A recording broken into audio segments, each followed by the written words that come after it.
All right, everybody, Coach will give a quick opening statement, and you got microphones on either side of the room, so please raise your hand and direct ask some questions. Coach? All right, like I said before, our football team is still learning how to win, and they found a way tonight to get a W. It wasn't pretty, but our guys did find a way to get that W, and we're going to celebrate that win for 24 hours and get back to work and get ready for Virginia come next week on the road conference game.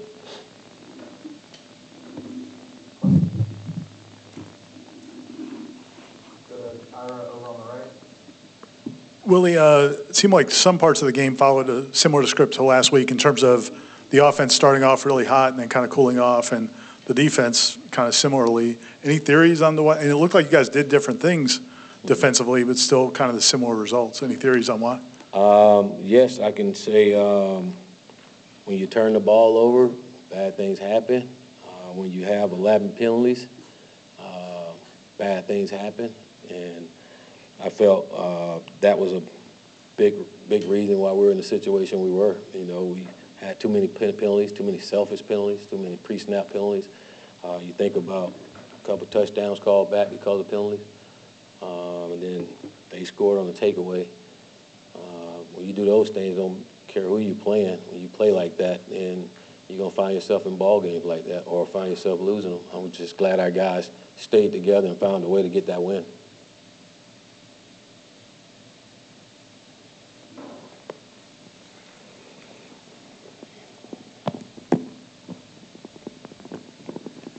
Coach, on both of on James' interceptions, it looked like there might have been miscommunications with the receiver. I guess, what did you see on those plays, and was there some confusion? On one on the pick six, it was a miscommunication there with those guys, and that's when they got the pick six. You know, the other one was just a good play by the defense, and you got a takeaway.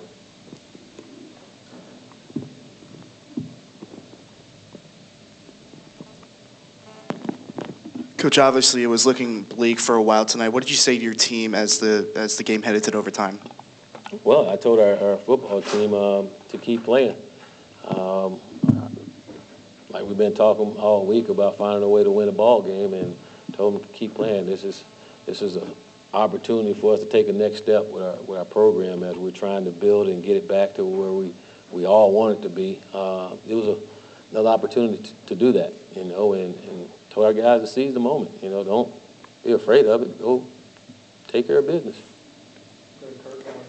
You talked after the last game about needing to get Cam the ball more. Obviously, you did that tonight. I mean, what can you say about his performance, especially how it seemed like every time you needed that big play, it was him that came through with it?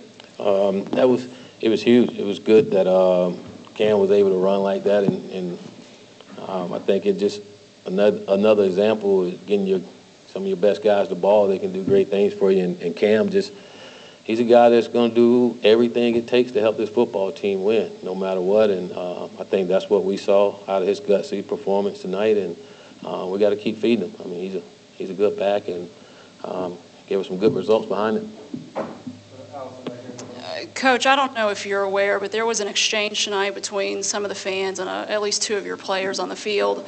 What do you say to your team to make sure that doesn't happen again and to just keep them moving forward? They just got to stay focused. They got to stay locked into the game. We can't listen to all the things outside of us. You know, those are things that we can't control. You know, we got to stay locked into our game, and if any one of our players are ticked off of what anybody said, then we need to play better. You know, and not get caught up in arguing with our fans. They're just frustrated. You know, they want to win just like we all do. You know, we want to win too, and they want to win, and again, we get it. You know, this is a storied program. You know, on winning tradition. You know, and we in the point in our program where those wins hadn't been coming like we all wanted to be, but we're a work in progress, and like I thought tonight, we made another step towards getting this program back to where we wanted to be. Are we there? No, by no means, but we did make a step to get back there, and we will get there. We will. There's a progress in getting there, and like I say, we'll get there. Willie, some people I think will say ULM lost the game because they missed the extra point, but you guys did come from behind late in the game. Did you see anything different the way the players reacted when they fell behind this game as opposed to a week earlier? Yeah, they didn't get down or point fingers or anything. They stayed locked in. They stayed focused. You heard a lot of guys talking on the sideline about we're going to win this game, and this is a great opportunity for us. You know, we talked about adversity and how we handle it all season. We talked about it either pull you apart or bring you together, and I felt our guys came together and made a play. I was really impressed with our offense there when we got down, and when we needed a drive for them to put it together and go down there and score. I thought that was impressive. Coach, ULM scored on 4 of their last 5 possessions and in overtime. Why do you think your defense struggled so much late in the game? Penalties.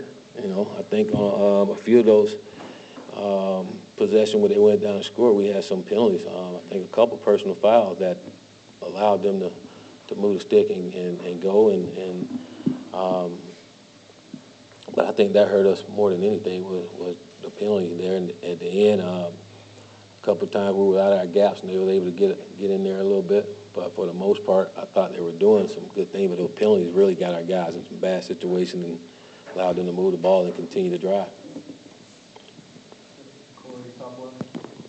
Willie, for clarification's sake, late in the fourth quarter, you called a timeout before a punt. Did they make you call timeout because of an injury? No, they didn't. I called a timeout to make sure that we was ready. On the punt team, we felt there was a possibility they could come and try to block it, and we wanted to make sure everybody was sound and what we had to do if they did do that. So that was the case. And you mentioned it with success. This team's had success early in games. Mm-hmm. When you talk about learning how to win, is it learning how to have success? I think when I say learning how to win, it's doing the things that it takes to win ball games. You know, again, we didn't do that perfectly tonight. The things that it takes. I mean, we can't have 11 penalties and try to win ball games at this level. You know, we can't turn the ball over twice and try to win. But fortunately, our guys stuck together and made enough plays for us to find a way to win this ball game. There's a lot of different ways to win, you know. And again, I thought this week our guys didn't get down on themselves. They kept playing and made enough plays for it and put ourselves in position to win the ball game. And before it wasn't like that, you know. So we steadily moving in the direction we want to. And again, I'm glad our guys didn't quit. They stuck together and found a way. And again, that's a step in the right direction. And we'll continue to get better. Coach, you talked a lot about all the penalty turnovers today. Is there something you can do in practice to change stuff up? Maybe you're going to look maybe at some personnel changes. I mean, or is it just staying the course? I mean, how do you deal with those going forward? Personnel change for what? Penalties? Well, I mean, people that are committing the penalties or. Well, it's not like it's a one guy just getting all the penalties. You know, there's multiple guys getting penalties, so I don't think you just. I don't know. I guess I'm asking, will you change anything in practice, how you proceed going forward with to try to correct those? No, because we're pretty good last week with penalties. You know, so I wouldn't say how we practice is what caused it today. We got to be focused, mentally focused out there. You know, all those, again, those pre-snap penalties, those selfish penalties, that had nothing to do with practice. That's just guys got to be locked in, and if that guy if he's continuing doing that, then absolutely we want to make sure we get the right guy in there. But I don't think that's the case with that. And like I say, the week before we only had 5 penalties. This game we had 11, and it was too many. You know, and that's what we can't have, and we got to be better with it.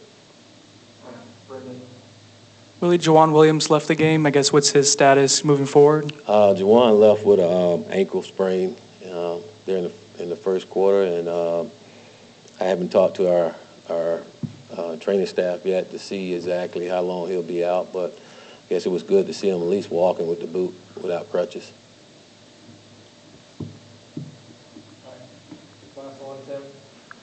Really quick, extra points are so often just sort of assumed during games. What was your reaction when you saw it miss? And all the time spent on special teams, I mean, do you feel like it paid off? I know Ricky hasn't missed a kick yet this year, and it ends up being a difference. Well, we tried to block it, but I don't think what we tried to do made him next one there miss the field goal. When he missed, it was like, yes, you know, we won the ball game, you know, and got the dub. All right, you guys have a safe trip home.